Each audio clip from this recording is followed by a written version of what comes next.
Thanks everyone for joining us today. If you could just put your name in the chat box, that'll help us with our attendance list. And this class on top 10 perennials will be the last for our May series. And then starting in June, on June 3rd, we're going to have a class on environmentally friendly lawn care, which will be great. And then June 10th, we're going to do a class on rain barrels. It'll be a live viewing of like how to make a rain barrel, and then a presentation on some of the other components of doing that. And then on March, oh, my flyer's messed up here. And then the last one in June will be on composting. Adam, if you want to take it away, looks like it's already 12:01. All right, it's 12:01. Good afternoon to everybody. I'm Adam Leamber, Franklin County Extension Office. Today we've got Jacob Sedum from UDEL. He don't believe any of the stories he tells about me in the past. Jacob and I know each other back from college. We both went to Purdue together. I believe you have a degree there from the marketing production side, right? As well. Yeah, the LHD, Landscape Horticulture and Design. Yeah, so he's got a degree from Purdue, so it's quality education for once compared to Faye. Getting my jabs in when I can. So Jacob works up at UDEL. He's been there for a few years now. Got a lot of experience with perennials and with flowers.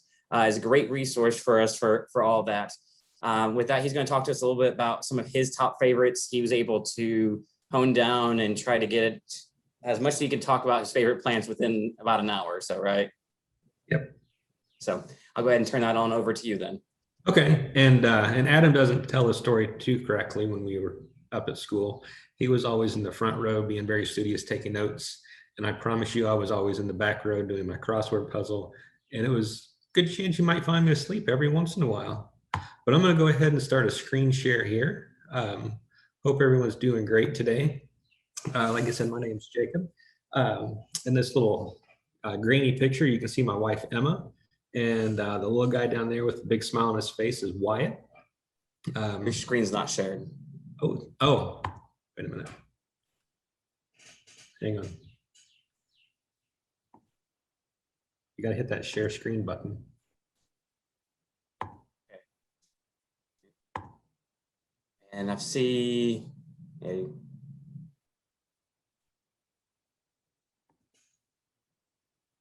that better? Yep, you're good. All right. So that's Emma. And Wyatt down there. Emma's also was in the same lecture halls with Adam and I up at Purdue. We came out at the same time, moved down here. We've got about 3 acres in Shelbyville where we plant way too many trees and shrubs and anything else you can imagine. And the little guy there, Wyatt, is taking right to it and loves getting out there in the garden with us. I'll do a little bit of a talk on UDEL. I hope most of you have had a chance to come up and see us before. If you've not been up here before, when you do get a chance to visit, the property you see in a lot of ways dates right back to 1941. And that's when this gentleman in the picture, Theodore Klein, and his wife, Martha Lee, bought the property. He came from a family of farmers, vineyard operators, and really had a knack for plants and liked to grow plants. You can think 1941, World War II was just getting ready to kick off for us. And when all the GIs came back over to this country, there was the large housing boom. The suburbs started popping up, and people needed those plants for those new homes. And I grew up in the 80s and 90s, and I can still remember the square taxus and the U's on the corners of everyone's houses. And that's where he made his bread and butter at. He was hundreds of acres of field nursery here in Oldham County.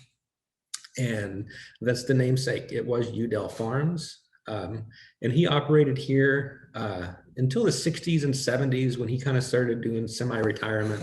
And that's when he started working on a lot of the gardens. Him and his wife, it was an operational farm, and you'll still see a lot of those aspects here on property today.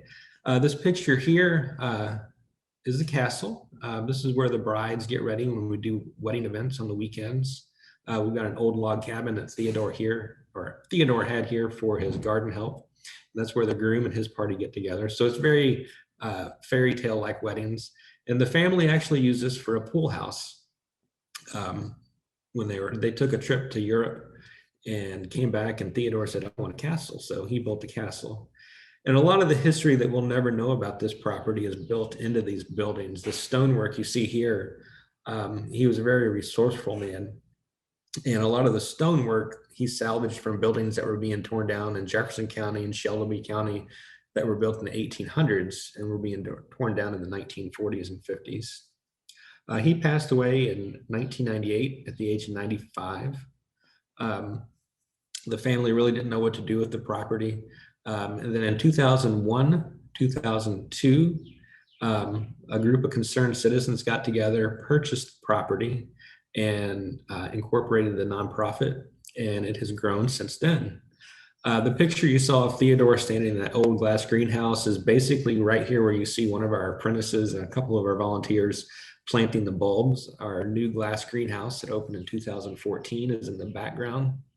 But we just came out of the tulip season earlier in the year where Sadie Heckman, our garden manager, and army of volunteers and apprentices had planted about 17,000 bulbs. So we are starting to beef up our early spring display here. I came on board in 2018 in January to start to develop a production nursery with the aim of producing more plants for the gardens, producing more plants for our plant sales, and seeing what kind of trouble we can get into. Since then, we have weathered a tornado. We have weathered a month without any rain. We've had 18 months with 40 inches above average of rain. And I don't know if you watched the news or not, but we did have a global pandemic that started last year, which kicked us into 100% online sales, which we have now continued. You can check us out at shopudel.com. We'll be selling plants up there year round now. We focus mostly on perennials, a little bit of trees and shrubs, and really are going to focus in on shade perennials. That's honestly about half. We sell just as many shade perennials as we do sun perennials, and there's just not that many opportunities out there to find those. And as we go through this presentation, you'll see that it's pretty heavy on shade.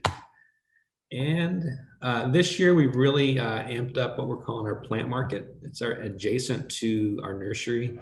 And this is an area where visitors can come in while they're touring the gardens and look through some of the plants that they actually see in the garden. We have them for sale, and they can take them up to the gift shop and take them home with them. So I am supposed to be talking about perennials, top perennials for your garden today. And we got a long way to go and a short time to get there, but I wanted to start with this. I don't follow directions very well, and I wanted to add some extra plants in here. So I screenshot this last night. According to Britannica Online, perennial, any plant that persists for several years, usually with new herbaceous growth from a part that survives from season to season. Keywords here, trees and shrubs are perennial. Okay, we can continue now. And we're going to start out with this plant. Benthumidia, hang on a second. Change. Here we go. Benthumidia KN30-8. And you're going to say, what in the world is Benthumidia? And I think I already gave that away. One thing we try to strive for at UDEL is properly naming a plant. That way, if you see it at UDEL, you can go to the UK Arboretum, ask about that plant. You can go across the pond to Kew Gardens, and you can ask them for that. Now, the Benthumidia, this is kind of new and starting to circle around. They're wanting to change our dogwood names. Normally, we would call this Cornus KN30-8. And this is a hybrid crossed with 3 different dogwoods. But this is the Venus dogwood, as it's known in the trade. It's a registered name, and it is an absolute fabulous plant. Took this picture a couple days ago here at UDEL. If you're not familiar with the plant, the reason it is so nice is this reason right here. These are giant 6-inch across white flowers that are just stunning. A little bit closer, one in my hand. I do have small hands, but that bloom is still 6 inches across from petal tip to petal tip. Something else you might wonder about is what in the world is this KN30-8? That's actually the cultivar name, and it drives us bonkers here at UDEL to see what some people name a plant. So when someone selects a plant, say you're out in the field and you see a coneflower that's that's purple with pink polka dots, and you want to name that plant. Whatever you name that plant now and market it under first, that's its cultivar name. And then you can get a plant patent or a trademark, and then that's when you can come in with a really cool name that's marketable, like Venus, but it still has to be under the cultivar KN30-8. So when you're walking around the gardens and seeing some of our plant signage, this is kind of the look you'll see. So enough of that. That's boring stuff, but we will now just start running through plants. And this is the only tree I'm going to talk about. This was a picture of the same plant, or not the same plant, but the same Venus dogwood at Whitehall. It's a nice little garden and event space up here in Louisville. Fantastic fern garden if you get a chance to see it. But you can see how big the flower is compared to Wyatt's head there. And we're going to jump over and talk about a few shrubs really quick. This is Calicanthus chinensis, or the Chinese sweet shrub. A lot of people are going to be familiar with our native sweet shrub or allspice, which is Calicanthus floridus. This is a really nice plant.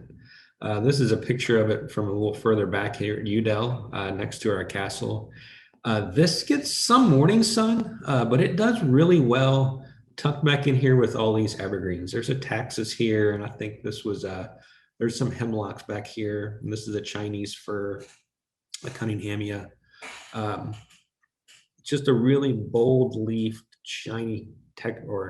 bold texture, shiny leaf.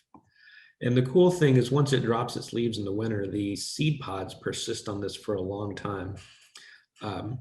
And so you get a little bit of winter interest.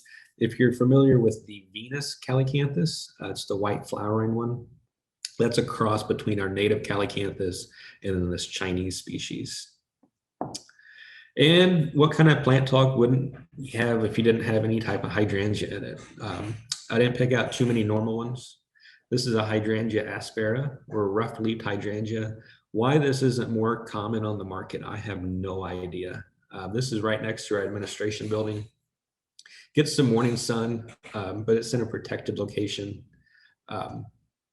This is a close-up of the leaf. It's just a beautiful foliage color. I don't have a picture of the flower, but it's a flat-topped hydrangea flower with the sterile white around the outside, but the inner side of the flower is a light purple color, which really stands out well with this foliage. And what about a yellow-leaved hydrangea? This is Hydrangea Quarkifolia, Little Honey. This is outside the administration building in the walled garden here at Udell. And this has been really popular at our plant sales. Once you get this plant established in your garden, it does really well. This one's been here for quite a few years. Definitely not one to put out in the full sun. And you'll never hear me talk about how a hydrangea likes to be in the full sun. I think that's a big misconception. If you do have them out in the full sun, you have to put the water to them to keep them happy. And that's why I put this picture up. I think this is just a seedling oak leaf that came up out near our arboretum. I took this picture yesterday, but you can see how big and bold these leaves are. And that's because this plant's in shade. If you put them out in the sun, you'll be able to get a little more flowers on them in the year or in the spring. But I like to have a plant look as good as it can for as long as it can in the year. And if you site your oak leaf hydrangeas in shade, you're going to love how big those leaves get.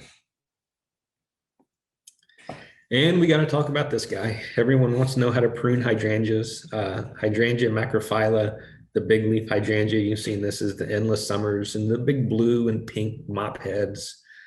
They do not do well in this area. I think garden centers oversell these tremendously. And I can justify that because if you go to a garden center in the spring and you see rows and rows and rows of blue and pink flowers, but then you go drive around town and how many of those do you see? Not very many. So they don't persist. They live well, but they just don't flower well. And the biggest thing is they overwinter their buds. So they set most of their flowers in the fall. Then we get that January, February week of 70-degree temperatures. They break dormancy. And then the next week they're back down to 15, 20 degrees and they freeze out.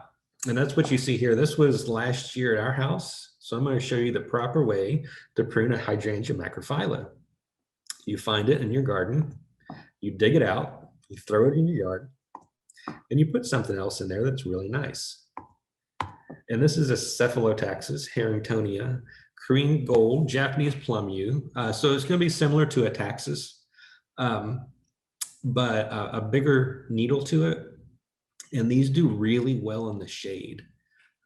We've got quite a few of them here at Udell. And if you're looking for an evergreen to put in the shade, definitely look into the Cephalotaxis. They're really nice, and beat the socks off of a big leaf hydrangea. So transitioning a little bit into vines, and we'll talk about the Schizophragma hydrangeoides, or hydrangeoides. It's a Japanese hydrangea vine. It's going to be very similar to the climbing hydrangea, but you get a lot more flowers on it. This is a picture I took this morning of the walled garden. That's that little honey over there to the left-hand side. And you can see how many flowers. We have one hydrangea vine here on the house at Udell and never, ever get this many flowers out of it. And you can see it kind of climbing on these stone walls here. Really, really nice plant. And this is a plant, the more sun you give it, the more flowers you'll have. So just a superior plant to the normal hydrangea vine.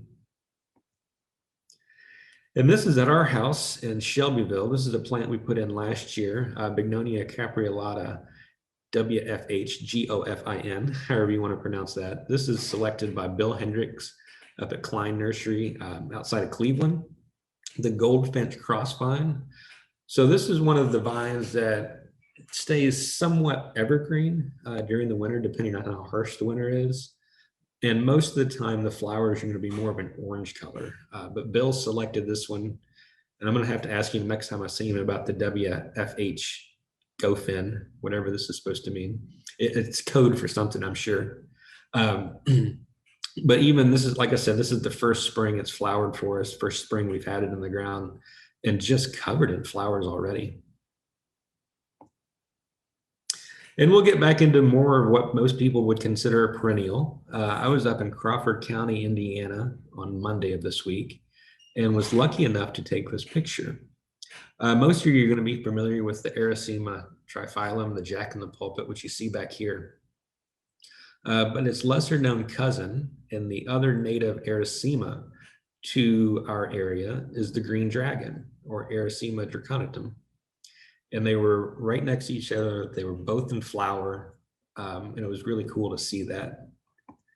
This is a top view of them. So this is the jack-in-the-pulpit here, and then the green dragon. The green dragon doesn't have near as showy of a flower as a jack-in-the-pulpit. Different structure, but it's got this little tongue. The spadix comes way out like this. And then the leaf on it is much different. It wraps around, and you have the multiple leaflets on it. And these are the kind of plants that we're really starting to get into production here at Udell. We're getting ready to put in some ground beds to where we can produce these shade perennials that do better from division here in-house and start offering more of these unusual plants. That's a little more close up of the flowers there. And most of the time when you think flowers in the shade or perennials in the shade, you think mostly foliage and texture plants. But this is a Chinese ground orchid, Lutilla striata, and this is a picture I took yesterday here at Udell. Just an absolute vivid, bright pink, extremely hardy, easy to grow. And this is a mass picture of the mass of it right now. This is in the secret garden. So you get those big bold blades, which gives you that nice texture in the shade garden. But in the spring, it's really hard to beat that color. And this is definitely a more unusual one, Ceruma henryi, upright ginger. This plant came to us from Gene Bush up at Munchkin Nurseries in southern Indiana. And the reason I added it in here, it doesn't have too much going for it with show. It's got a nice spade-shaped leaf, little small yellow flowers in the spring. This is another picture I took yesterday. Back out a little bit here. You can see my hat next to it. So it's about an 18-inch tall plant. And nice thing about this, in 2019, in September, the Louisville airport did not register any rain. So we had next to no rain in September here that year.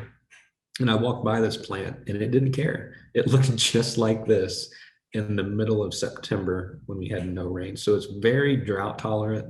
If you get those dry spots underneath trees, this is a pretty cool plant to check out. And then the Tiarella Cordifolia. This is running tapestry in bloom right now at Udell. This is a plant going to be a little bit more hardy than your normal heuchera. We're going to talk about those later in this presentation. But these, if you site them in the right spot, in the spring, they just make an outstanding display of flowers. And then after that's done, you still have the nice foliage down here. And if you've been to Udell, you know we have a ton of hellebores. We'll start having our first hellebores in bloom in late December. And then they'll bloom. There's still some blooming in the garden right now. It's a great evergreen plant. We'll go through and cut them back in the middle of December before they start flowering. And then they're tough as nails. Deer do not touch these plants.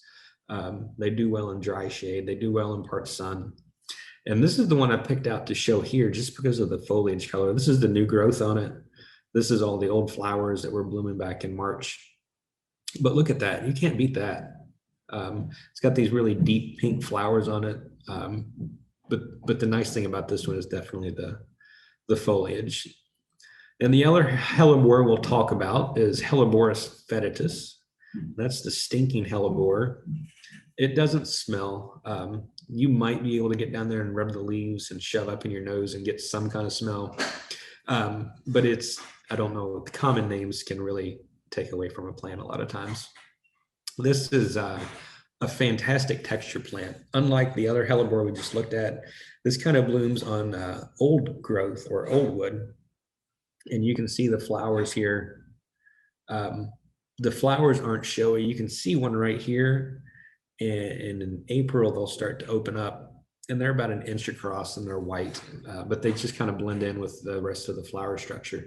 But the leaf texture on this plant is amazing. And once you get it in the garden, it kind of moves around. It reseeds itself fairly well. But it's really easy to edit out if it gets out of hand. But when you walk through a garden in January, there's not much going on. And if you have a few of these plants scattered around, it really adds a lot to it. Adam, how are we going to do questions if any of them pop up?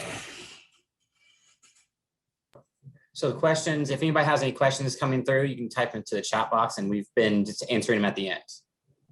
And make sure they're all easy questions. I didn't sign up to take hard questions today. Uh-oh, gotta go back one.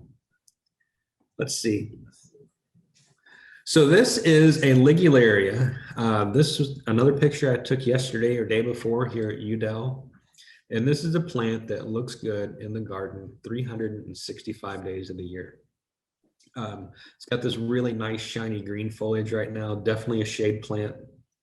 But check this out. This was on October 21st of last year. Still had amazing foliage to it. It made it through the summer, no trouble at all. And if we zoom in a little bit here, you can see that those flowers are just now starting to open. It was almost until the middle of November before this plant finished flowering. You can see the bumblebee on it right here. So it's great for those late season pollinators. Once the flowers are finished in the middle of November, a lot of you all had your Christmas trees up before this plant finished last year. Those leaves persist all throughout the winter. And with the cold temperatures, they'll get a little bit of a purple color to them. That adds a little bit of interest. I'll go back this other picture. These are still the leaves down here from last year. So we're in the middle of May now, and these are the leaves that grew in the middle of May last year. So if you want to form a mass of plants near your sidewalk or anywhere in your garden that gives you nice foliage year round, it's this guy. Where are we going now? Begonia grandis, Hardy Begonia. Some people may have rolled your eyes at this plant saying it's invasive and it takes over, or it doesn't behave itself in the garden. And I don't fall into that category.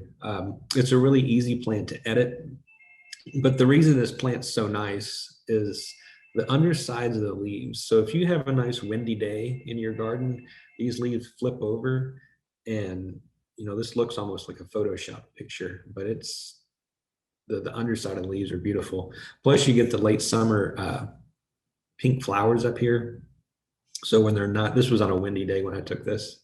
The cool thing about this plant, and the reason it does move around the garden quite a bit, if you get down in the leaf axils, right there, and one of them starting to grow, it formed little bulblets. So it's basically self-propagated plants that fall off. So if you've had a succulent that grows little babies on the leaves, this plant does the same thing. So it grows these little bulblets, and then they fall off and they can get washed around and start growing in other places. But I'm a big fan of this plant. And I was talking to him before the presentation started here. I bought one of these finally at a garden club sale this past Saturday. Talk a little bit about ferns. I mentioned Whitehall Gardens up in Louisville. They have a great, fantastic fern garden. They call their stumpery up there. One of the nicest I've seen.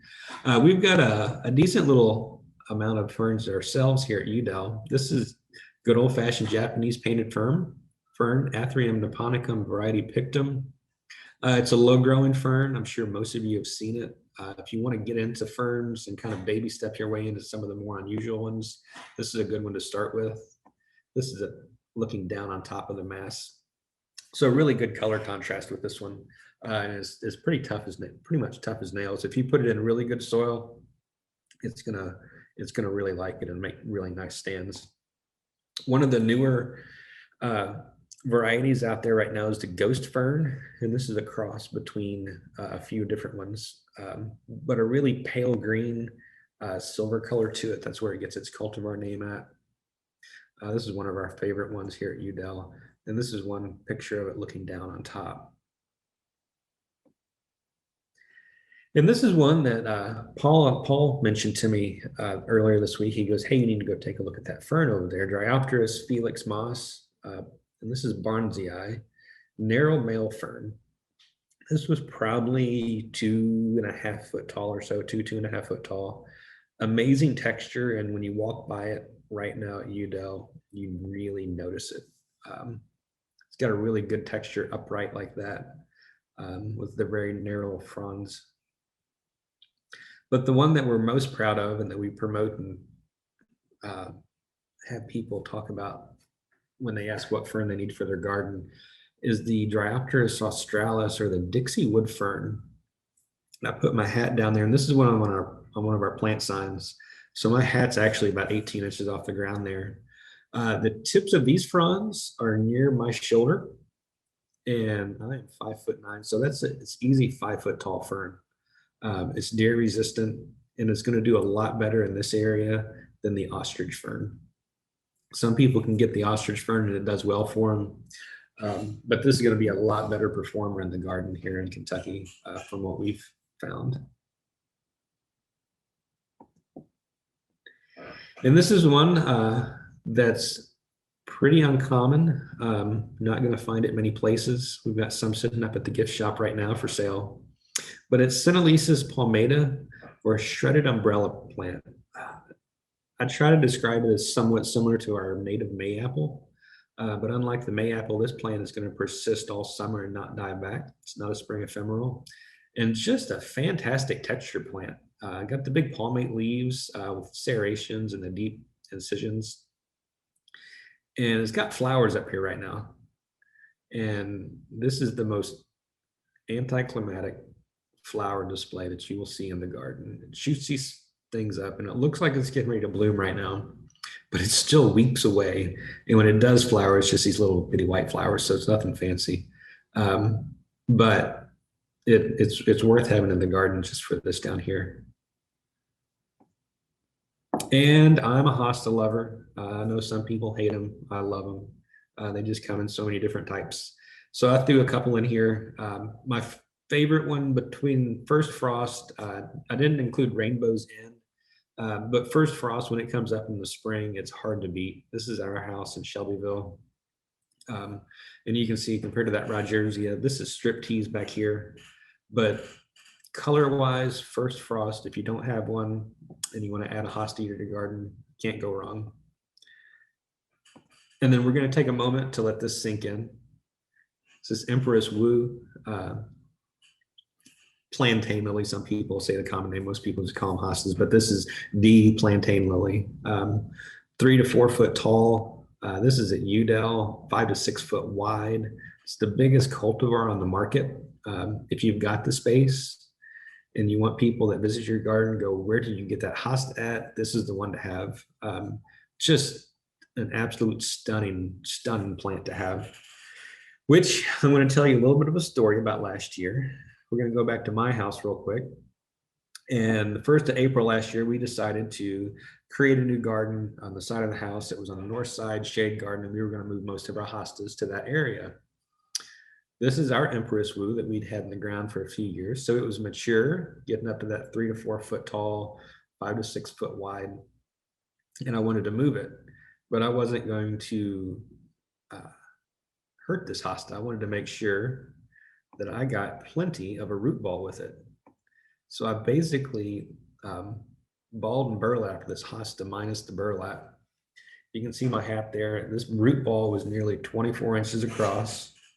I kept excavating. I was really proud of myself. You can see where I started propping it up with rocks down here. There's Wyatt behind it for a scale. I put it on this old piece of roofing metal here, and I drug it over to its new home with the lawnmower. Got it put in, didn't miss a beat, and knew it wasn't going to slow down this year or last year, because I had created such a large root ball. Well, if you were under a rock last year and you didn't see that we had a couple late freezes, this was all my hard work in the end of April for our first late freeze. It was devastating. But it bounced back well this year. I think I did have a picture on there. Kind of talk about that a second. A lot of people ask, this will happen fairly often around this area. You get the new flush of growth of a hosta, and what to do with it when this happens. Should you leave those leaves or should you take them off? You always want to go in there and pull these leaves off. And all I did was just reach in there and pull up on them. But these leaves are now dead. And what happens is they dry out, and any of that new growth that's going to come up behind it will get distorted and caught in those old dead leaves. So it's going to be really important to a hosta that gets frozen like this to take those mushy leaves off. All right, we're about done with shade perennials. And polygonatums, this is something we're really excited about at Udell.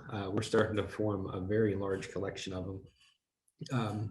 And everyone's familiar with our native, the Polygonatum biforum, and then there's the Polygonatum odoratum. I think I had those right out of Europe.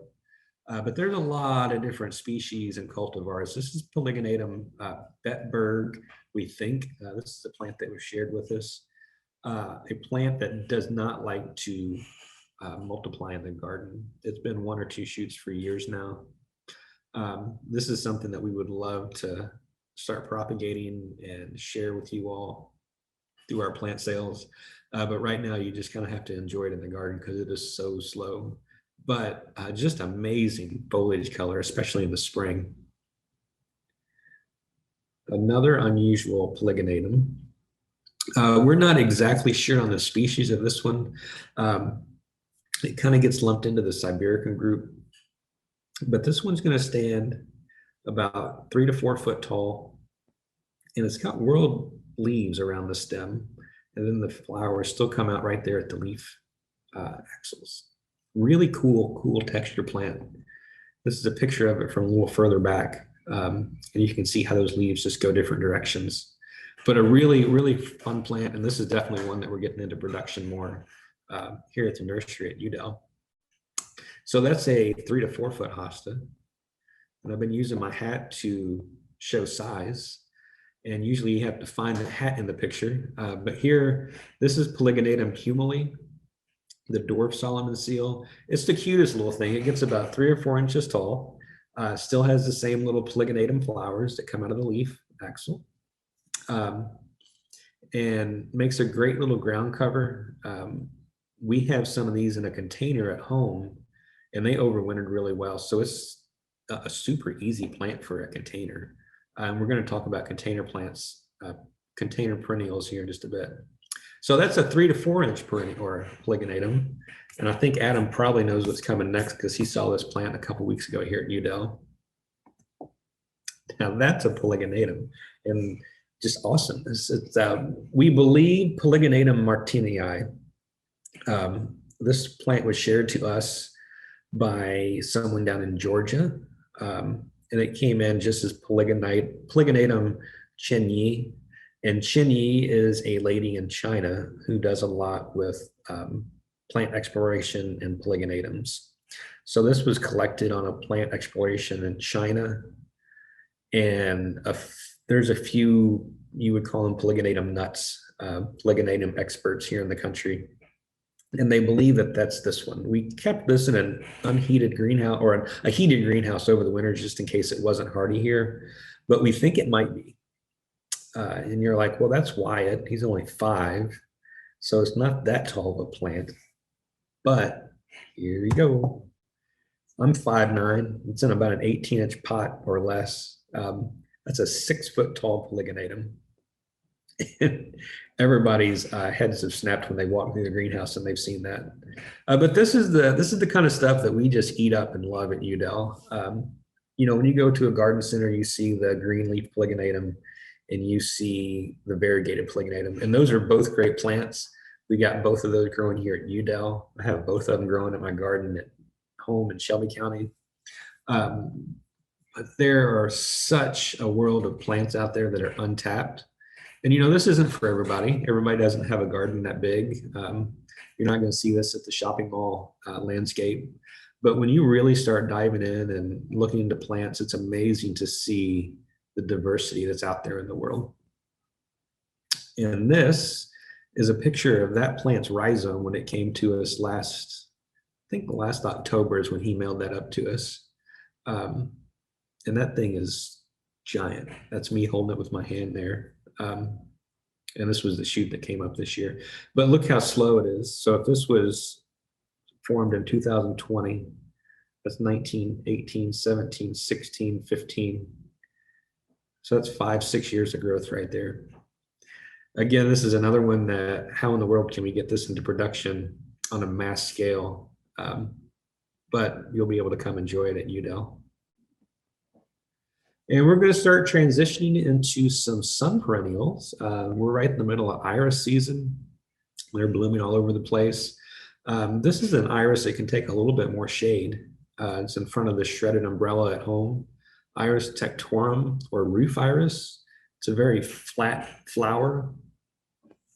And this one's sized up well for us and stays a little evergreen. And I was looking it up. I was thinking they call it a roof iris because it's so flat on top. But they actually used to grow these in Japan, and they may still do. Japan on thatch roofs. A really beautiful flower, though. The Iris sibericum. This is Siberian Iris. Everybody's seen this. My wife and I believe this is Caesar's brother. This was a plant that she used to work for a summer or two up at Minnetrista Botanical Gardens in Muncie, Indiana. And they shared this plant with her, and she took it home into her mom and dad's up there, and then we finally brought it to our house. And the nice thing about these iris or Siberian iris is they multiply and they bulk up so fast. We put these in this area 2-3 years ago. We split them up and divided them. And I mean, this year they are stunning. It's a solid mass of purple. This is one we really like at UDEL. This is Lady Vanessa Siberian Iris. So kind of a two-tone purple pink color there. And again, this one really propagates very quickly. You can get, if you put a 1-gallon container out this year, in 3 years, you'll have a 2-foot by 2-foot patch, no problem. And when you do start getting into those larger patches, perennials like to be divided. So this is a really good plant to get a new gardener started with plants. You know, dig up your 2 foot by 2 foot clump, give them a 1 foot square, then you still have 3 1 foot square plugs to spread out in your garden. This is a close up of Lady Vanessa. And peonies, peonies, pionies, however you pronounce them. If you're down from Eastern Kentucky, like my grandma and grandpa were, you might call them peonies. My wife's from Northern Indiana. She calls them pionies for some reason. Most people are going to call them a peony. And I didn't bother putting any cultivar names on here because if you've seen one peony, you've seen them all. But you're excited to see them every time you do see them. And we have developed or started to collect a very large collection, one of the largest in the country, of intersectional peonies here at UDEL. And the nice thing about intersectional peonies is it takes the benefits of the larger flowers of a tree peony and sturdier stems, and it crosses them with the herbaceous peonies, where you get better foliage than you do a tree peony. So it's basically like meshing the best of two worlds. And these are a few of the intersectionals I took pictures of yesterday. This is actually Garden Treasure, and this is by our gift shop. And this is always a visitor favorite and staff favorite, volunteer favorite. This is a really nice one. Let's see. And I talked about the sturdier stems. This is our intersectional peony bed. So there's probably 15 or 20 different cultivars in here. And then there's another 15, 20, 30 cultivars scattered out throughout the property. But look how upright, and they're not all laying down. These are just petals that are starting to fall off. But usually when peonies get to that point, they're flopped over. Just a really vigorous, sturdy plant with these intersectionals. And I got a picture of the herbaceous peonies that are below the castle in our overlook garden. And you can see where they're all starting to flop over here. So that's kind of the main difference between the two. But you can't go wrong with any peony in your garden. Huge fan. And this is a plant that we have had for a couple years. Guillaume, the totally tangerine avens, horrible common name. Tough as nails, evergreen, and this has been blooming in the garden for weeks now. We realized how great of a plant it was. We brought it in for a plant sale in 2019, and we had one plant left over in the nursery at the end of the year. And the best way to kill plants in a nursery is to have one plant left over at the end of the year and try to take care of it. Like I said, it's an evergreen plant, so it kept its foliage in the greenhouse, which means it's still drinking quite a bit of water. It was the only evergreen perennial back there, so it missed a lot of water and said it would have liked to have had. I'd go back in there and been like, well, you're wilted and flat again. The leaves didn't burn, they didn't turn brown. I'd water it, I'd come back the next day, and it was right back to normal. Our garden manager, Sadie, took that plant home last spring and planted it in her garden, and this is what it looks like now. And these are 3 that we put out in 2019 at UDEL. And it's hard to get that kind of orange color, but really, really fantastic plant. And this is another one. This is in our garden in Shelbyville. A little past peak bloom for sure, but Amsonia Tabernae Montana storm cloud. This plant starts coming up out of the ground in March, and the stems and new growth are nearly black. So none of these other plants were around were up then. The cardoon back there, this is a Veronicastrum, a peony, daylily. This was the first plant to come up in the garden this year. And then probably for about 2 weeks straight in April, it was covered in these blue flowers. And now we're going to get ready to go into summer. It's very mildew resistant. So it's basically this really nice textured plant for the rest of the summer. Then you'll get a yellow fall color to the leaves. This is another type of Amsonia Tabernae Montana variety, Salicifolia, willow leaf blue star. This is another favorite plant of visitors here at UDEL, just because of this fine color. or I'm sorry, the fine texture of the leaves. Light blue flowers this time of year. This took this a couple days ago in front of the castle. So the blooms are going to go away in the next week or so. Get the really fine texture throughout the summer. And then in the fall, it's a really bright yellow fall color to this plant. Really, really nice and tough plant too. We've got it planted on a hillside next to our event pavilion in horrible soil, and it's still doing great and expanding each year. This plant, I'm still on the fence with. We bought this plant down at Plant Delights Nursery in North Carolina in 2019.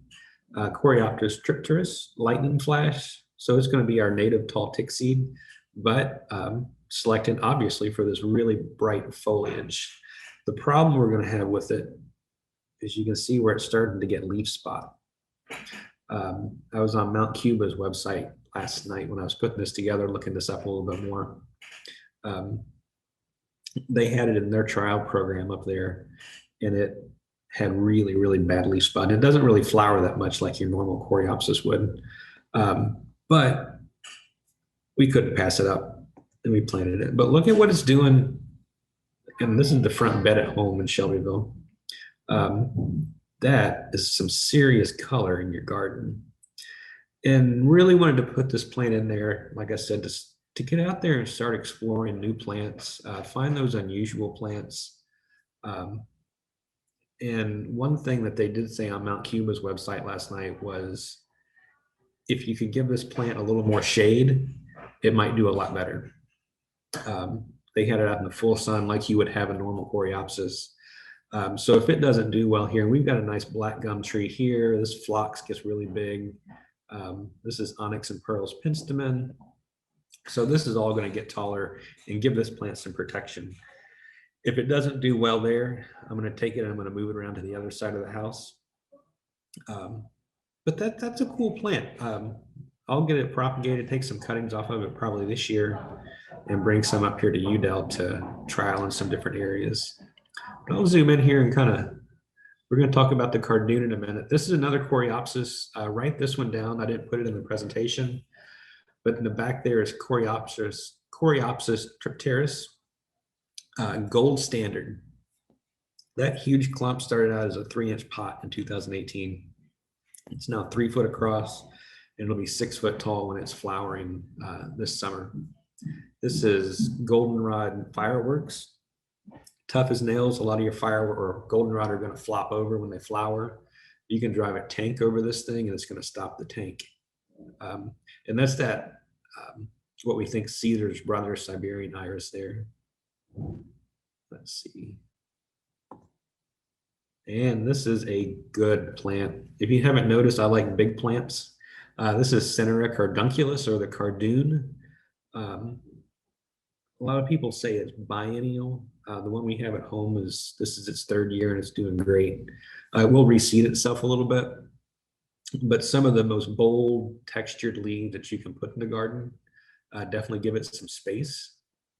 But not only do you get the nice foliage color and size, these are the flowers that will be pushed up in late summer.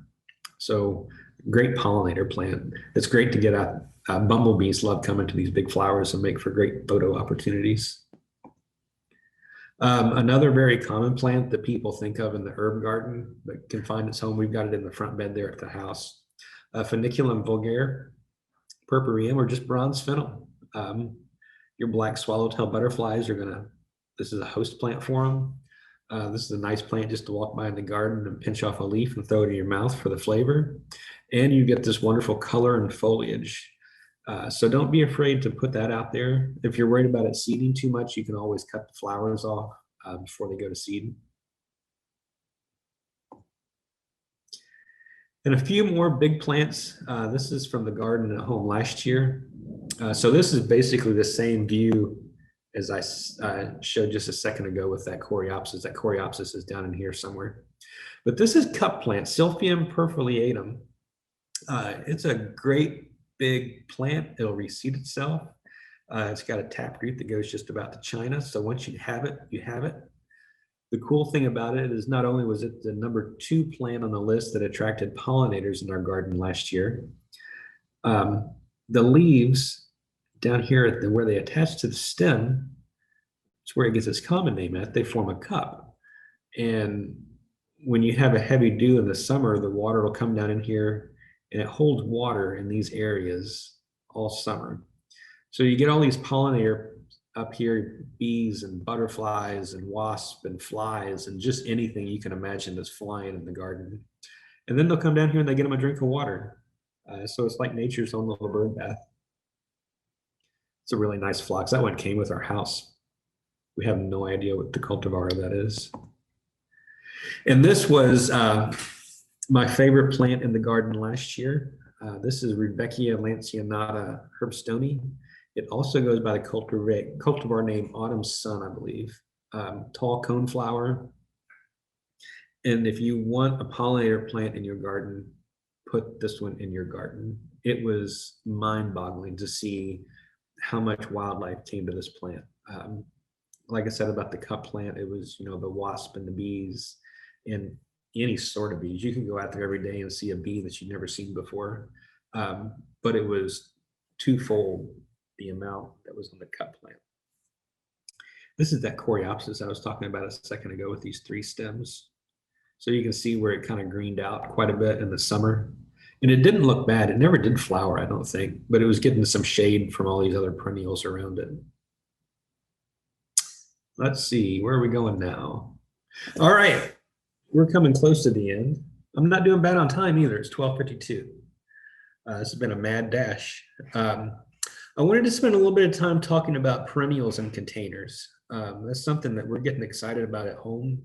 I've got a workshop coming up here in the end of June at UDEL. It's going to be in person, and we're going to talk about perennials and containers. And I think everyone has grown perennials and containers, as you can see by this picture. Me and Emma go back and forth. She's like, I don't know why you like hen and chicks so much. I'm like, but they're cool. I grew up, my grandma always had them in strawberry jars. And we don't do anything to this plant at home. I picked it up to move it to this spot to take a picture 2 days ago. And I was like, my goodness, you could use some water. This thing almost went flying in the air when I picked it up. It was so dry. I don't know the cultivar of these hen and chicks. This one, though, is Oddity. And it's really cool. It's kind of got these tubular leaves on it. But like I said, there's a lot of perennials that'll do just fine in containers around here. That saves you from having to put in annuals each year. Most of the annuals that you do put in containers are going to keep growing and get huge. Coleus, lantana, petunias, anything like that. It just continues to grow until frost, so they can get long and leggy. So if you site the right perennial to the right container in the right area on your porch or your patio or your garden, you just put them in there and water them like you would in normal containers.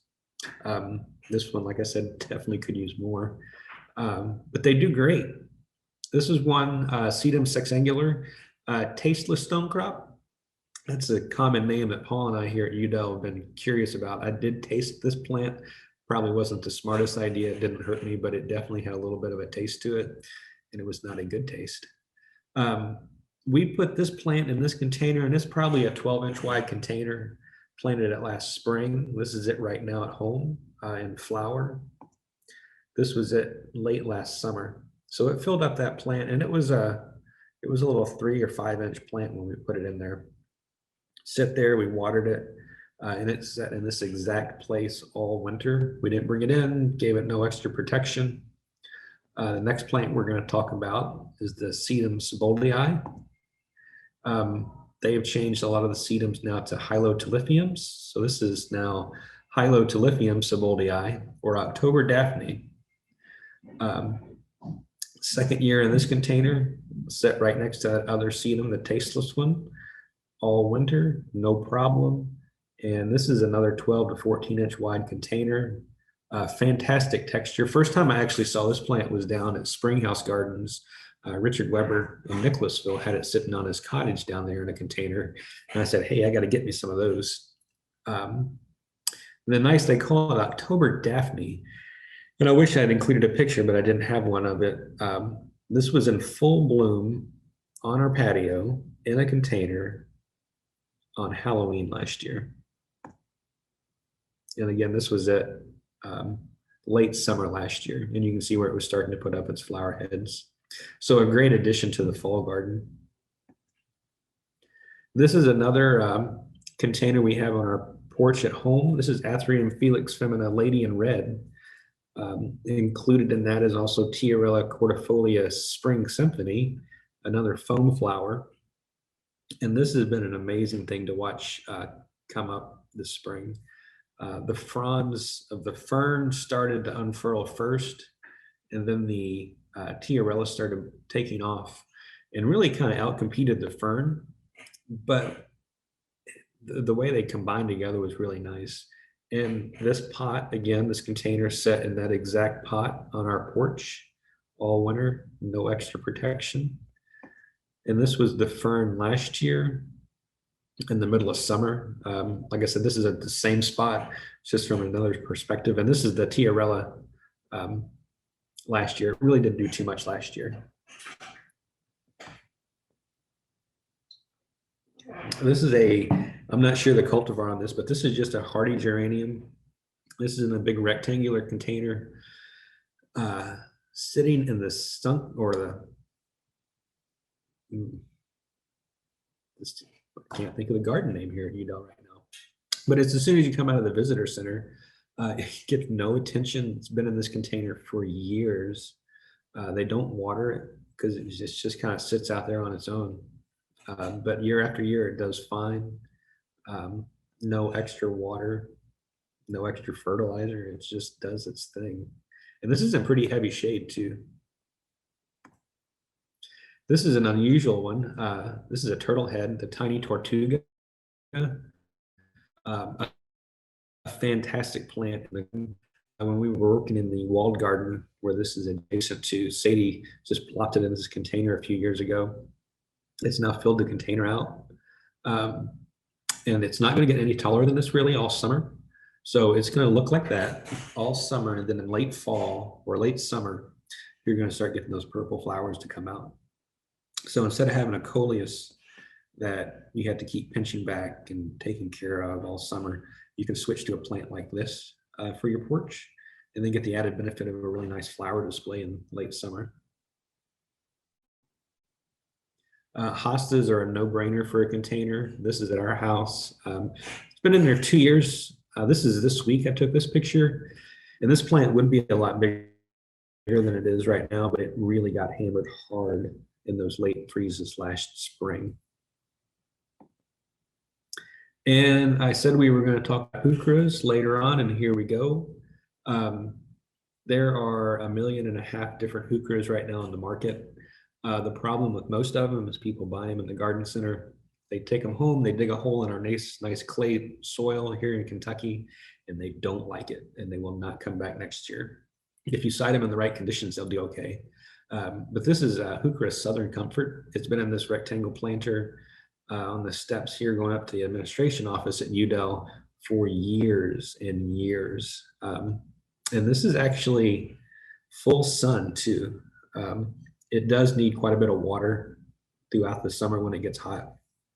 But if you tucked it back in the shade, it wouldn't have quite the vivid color to it, but you wouldn't have to water it quite so much. But I would challenge anybody to have that long-lived of a heuchera in the ground around here. And this is one at our house that we planted last year. This is Heuchera Lava Lamp. Again, like all the other planters at the house, they set right out there on the porch. No problem in the winter. This is all the new growth for this year. This was all last year's growth. So it did stay evergreen. I've got pictures somewhere of it covered in the ice storm in February, but rebounded. This was a picture of it last year in the summer. And just really, really good, easy container garden plants. And I'll mention, this is the only annual I'll mention today. This is Canary Wings Begonia. So it's like your normal dragon wing, except it gets bright yellow leaves. It's very nice. And this is the last plant that I have bought. And this was yesterday. I really can't go that many days without buying a plant, unfortunately. So I had to stop in and get some chicken feed at the small feed and seed depot across the road from Udall here. And I walked in, I was like, oh, look at this. I'd never seen this plant before. It's a Sedum album subspecies Terretifolium murale. It's a white stone crop. So I bought that with the intention of putting this in a container too. Some really, really cool texture. I got me a couple of fried apple pies right there, and I can tell you those were good too. But this, look at it, it's very waxy, fake plastic looking plant, really cool. So I took that home to do some more container gardening with. And that's it. Did I make it? It's 101. Kind of proud of myself. Appreciate you all tuning in today. I hope you got inspired to go out and find some more unusual plants and what you might normally see out there. I really encourage you all to come up to Udall. I was just talking with Faye. I know the Woodford County people are going to be coming up here next month. If you're in with that group, if you're in with a different county, definitely reach out to us. Susan Lucas is our events coordinator. She can get you squared away with that. Always feel free to reach out to me or anyone here at Udall on our emails. Mine's Jacob S. at udallgardens.org. All that can be on our website. Lindsay Duncan does our social media and does a fantastic job on Instagram and Facebook. Check out our website. Come out and take a look at the gardens. It changes every week. And if you want to follow all the shenanigans I get into, there's my Instagram handle at the bottom. And really appreciate you having me here today. Yeah. If anybody has any questions, you feel free to either unmute your mic and ask questions, or you can type them into the chat box. And you're gonna send us the PowerPoint list too, or right? So we can. Yeah. That way, now everybody had to try to scribble down names and everything at the same time. Does anybody have any questions?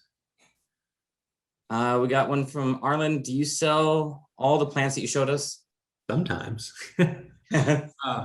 We're coming out of the big spring plant sale season, so we're kind of low on stock right now. Those cardoons, those are up on our website right now. Like I said, the shredded umbrella, we have a few of those left up at the gift shop. I have to go back through and look at my presentation. There's a couple of the dwarf polygonatums up there right now at the gift shop. We definitely have the Rudbeckia Herbstoni right now, the green leaf or green headed coneflower, your giant coneflower. We've got the cup plant. So yeah, we've got a good mess of what we have there. We're starting the cutting propagation right now for the spring, and that hydrangea aspera is on the list, rough-leaved hydrangea. Me and it's been going back and forth on if it wants to root well for me in the spring. I had one overwinter this year that we took cuttings of last year. I say you just did put a bunch of peonies up on your site before a couple weeks ago, right? Yeah. Those sold out quick. The only two peonies that we have left are the Gordon E. Simonson peony, which is a kind of a reddish color, and Raggedy Ann that is purple, the white center, or white with a purple center, but they're both intersectional peonies. And when do you do your hellebore sales? That's earlier, right? Yeah, last year we had to switch to 100% online sales. We didn't have our plant sale events. So this year we had to figure out how to incorporate both online plant sales and in-person plant sales. So we decided to start doing early plant releases online. So we started selling the hellebores this year on the first Wednesday of February. And then our historic in-person hellebore sales on our opening weekend, where we start opening the gift shop back up for the gardens, which is the last Saturday of March. And we sold probably 2/3 of the hellebores that we had online, but then we sold the rest of them in person on the 27th of March, I guess it was. So it's been a fun inventory juggle the last few months. Where do you announce those your plant releases? If you Social remember, media or newsletter?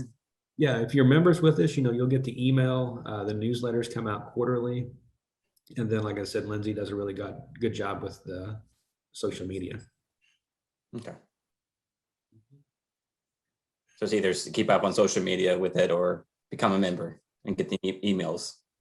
Yeah, I asked Lindsay if I go, is there anything you want me to talk about today? And I see most people, now I was supposed to talk about membership. But so if you come up and join with us, you get some extra, plenty of extra benefits on there. Then you can just walk in whenever you'd like to with your membership card.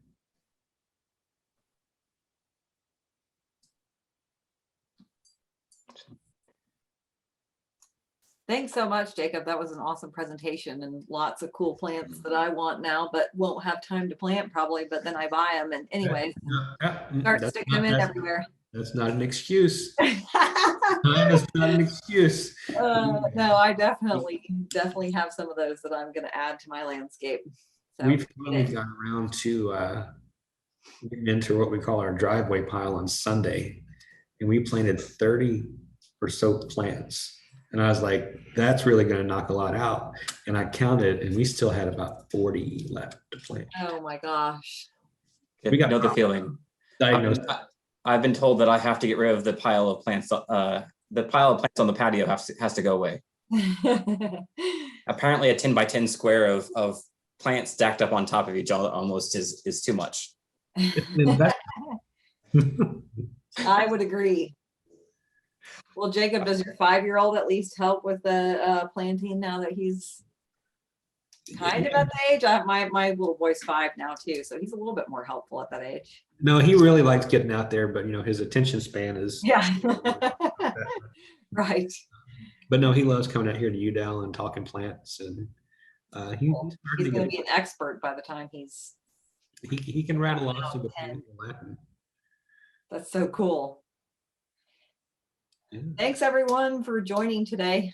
If you don't have any more questions, feel free to log off and join us for our next session at the beginning of June.